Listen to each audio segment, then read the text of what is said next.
Assalamualaikum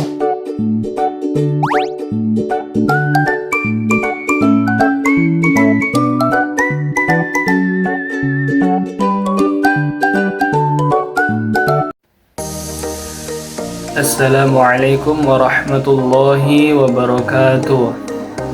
Baik, di sini saya akan membahas tentang Rasam Usmani, yaitu pengertian Rasam Usmani, pendapat para ulama, 6 kaidah Rasam Usmani, dan urgensi mempelajarinya.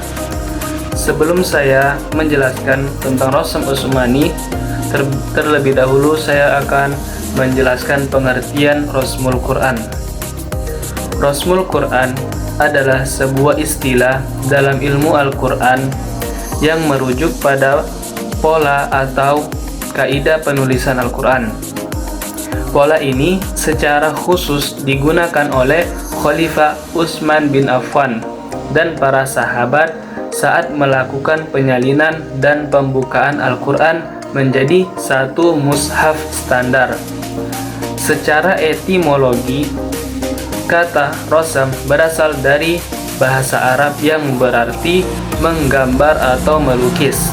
Sedangkan Al-Quran adalah kalamullah. Jadi, secara harfiah, Rasmul Quran berarti cara atau bentuk penulisan Al-Quran. Baik, itu tadi pengertian Rasmul Quran.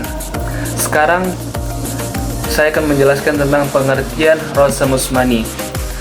Rasam Usmani adalah metode penulisan mushaf Al-Quran yang dilakukan dengan cara khusus, baik dalam penulisan, lafal-lafal maupun bentuk-bentuk huruf yang digunakan. Metode ini dinisbatkan kepada Khalifah Utsman bin Affan yang memerintahkan untuk membuat sebuah mushaf Quran.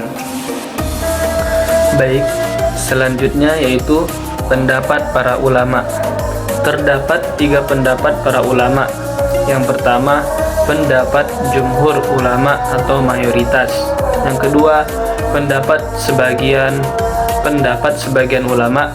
Dan yang ketiga, pendapat pertengahan. Baik, saya akan menjelaskan. Yang pertama, pendapat jumhur ulama atau mayoritas ulama. Rasam Usmani bersifat taufiqi, ditetapkan berdasar petunjuk Nabi melalui ijtihad sahabat, khususnya Utsman bin Affan. Karena itu, Rasam Usmani wajib diikuti dalam penulisan mushaf Al-Quran. Imam Ahmad bin Hambal, Imam Malik, serta ulama usul dan qiraat banyak yang menegaskan bahwa mushaf Al-Quran harus ditulis sesuai Rasam Usmani, bukan dengan rasam lainnya. Baik, selanjutnya yang kedua yaitu pendapat sebagian ulama. Sebagian ulama berpendapat bahwa Rasam Usmani bukanlah taufiqi, melainkan hasil ijtihad sahabat pada masa Khalifah Utsman. Menurut mereka, boleh saja menulis mushaf Al-Quran dengan rasam imla, tulisan Arab modern sesuai ejaan biasa, agar lebih mudah dibaca.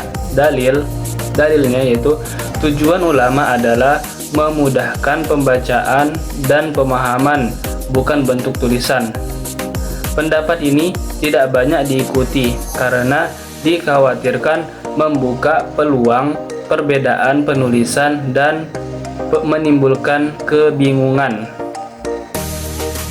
Selanjutnya yang ketiga yaitu pendapat pertengahan. Ada ulama yang membolehkan penggunaan rasam imla untuk keperluan pendidikan, khususnya bagi anak-anak pemula. Tetapi dengan catatan, penulisan mushaf Al-Quran yang resmi menggunakan rujukan Rasam Usmani. Dengan cara ini, kedua kebutuhan bisa terpenuhi, menjaga keaslian sekaligus memudahkan pembelajaran.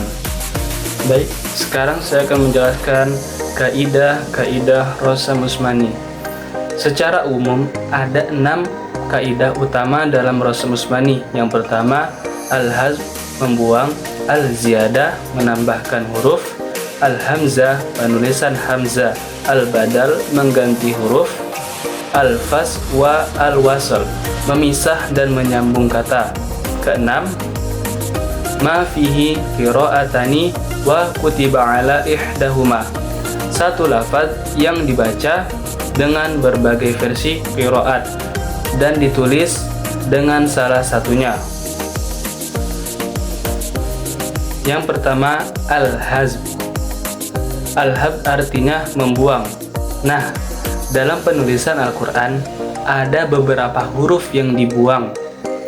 Huruf yang dibuang antaranya yaitu alif, waw, ya, lam, dan nun. Contoh waw yang dibuang seperti teks di sini ada contoh tersebut yaitu al-ghauna atau al-ghawuna. Contoh ya yang dibuang waliyadini, dini. Contoh lam yang dibuang wal-laili, wal-laili. Dan contoh nun yang dibuang lam naku atau nakun. Dan yang kedua yaitu al-ziyadah. Ziyadah artinya menambah. Maksudnya dalam kaidah imla'i huruf-huruf tersebut tidak ada, namun dalam penulisan di Al-Quran dimunculkan walaupun tidak memengaruhi bacaan. Huruf yang ditambahkan diantaranya alif, waw, ya, dan ha. Contoh penambahan alif, au la'adbahannahu atau la'adbahannahu. Contoh penambahan waw, saurikum atau saurikum. Contoh penambahan ya, biaidin atau biaidin. Contoh penambahan ha, ma hiya atau hiya. Teman-teman bisa lihat contoh-contoh tersebut. Yang ketiga yaitu al-badal. Badal artinya mengganti. Adapun dalam Rasm Usmani, badal adalah mengganti huruf dengan huruf yang lain. Mengganti alif dengan waw. As-sholatu, as-sholawatu, as-sholatu, kamish, kau. Oh, mungkin di sini saya juga kurang paham ya teman-teman. Di sini kamish kautin ya apa? Nah, yang dalam kurung itu kamish katin. Mengganti alif dengan ya. Abbuha, abbuha. Mengganti ta marbuto dengan ta maftuhah. Rahmata atau rahmata. Imra'atu atau imra'atu. Mengganti nun dengan alif. Lanasfa'an, lanasfa'an. Terus yang keempat, al-hamzah. Hamzah ditulis dalam bentuk alif, ya, waw, atau seperti kepala ain. Hamzah di awal kata ditulis dalam bentuk alif. Contoh an'amta, al-haru, ibn. Hamzah di tengah kata ditulis menyesuaikan dengan harokat pada hamzah dan huruf sebelumnya. Urutan harokat terkuat antara hamzah dan huruf sebelumnya adalah kasroh, dhamma, fathah, dan sukun. Ditulis dalam bentuk alif apabila mengacu pada harokat fathah. Ditulis dalam bentuk ya apabila mengacu pada harokat kasroh. Ditulis dalam bentuk waw apabila mengacu pada harokat dhamma. Contoh penulisan hamzah di tengah: sa'ala, su'ila, su'alun. Adapun hamzah yang ditulis mufrodah atau seperti kepada ain apabila berada